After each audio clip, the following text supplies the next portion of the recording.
మెదక్ జిల్లా కొల్చార మండల కేంద్రంలో ముఖ్యమంత్రి రేవంత్ రెడ్డి ఆదేశాల మేరకు నర్సాపూర్ అసెంబ్లీ ఇన్ఛార్జ్ ఆవుల రాజిరెడ్డి, మెదక్ జిల్లా కాంగ్రెస్ పార్టీ అధ్యక్షులు ఆంజనేయులు గౌడ్ గారి ఆదేశాల మేరకు కొల్చార మండల కాంగ్రెస్ పార్టీ ఆధ్వర్యంలో జాతీయ జెండాను ఆవిష్కరించడం జరిగింది. ఈ కార్యక్రమంలో ప్రచార మండల కాంగ్రెస్ పార్టీ ఉపాధ్యక్షులు ముత్యంగారి గోవర్ధన్, ప్రధాన కార్యదర్శి మహేశ్వర్ రెడ్డి, ట్రెజరర్ మధుసూదన్ రెడ్డి, కాంగ్రెస్ సీనియర్ నాయకులు శేఖర్, ఎస్సీసీఎల్ జిల్లా ప్రధాన కార్యదర్శి అనిల్ కుమార్ తదితరులు పాల్గొన్నారు.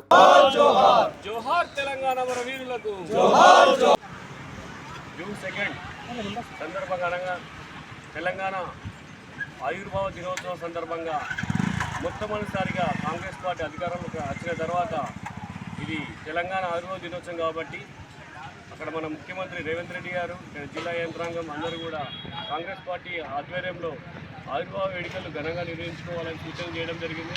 తద్వారా ఈరోజు మన మండల కేంద్రంలో కొల్చార మండల కాంగ్రెస్ పార్టీ ఆధ్వర్యంలో జాతీయ జెండా ఆవిష్కరణ చేసి అవతరణ వేడుకలను ప్రారంభించడం జరిగింది.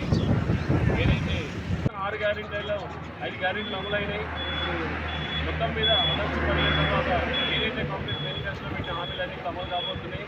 దాని ద్వారా రేపు జరగబోయే స్థానిక సంస్థల ఎన్నికల్లో ఇప్పుడు మన తెలంగాణ వ్యాప్తంగా అన్ని డిప్యూటీ సర్పంచ్ డిప్యూటీ స్థానాల్లో కూడా కాంగ్రెస్ పార్టీ విజయం భోగించి మరో 10 ఏళ్లకు సరిపడా మరిన్ని అప్డేట్స్ కోసం మా ఛానల్ని సబ్స్క్రైబ్ చేయండి.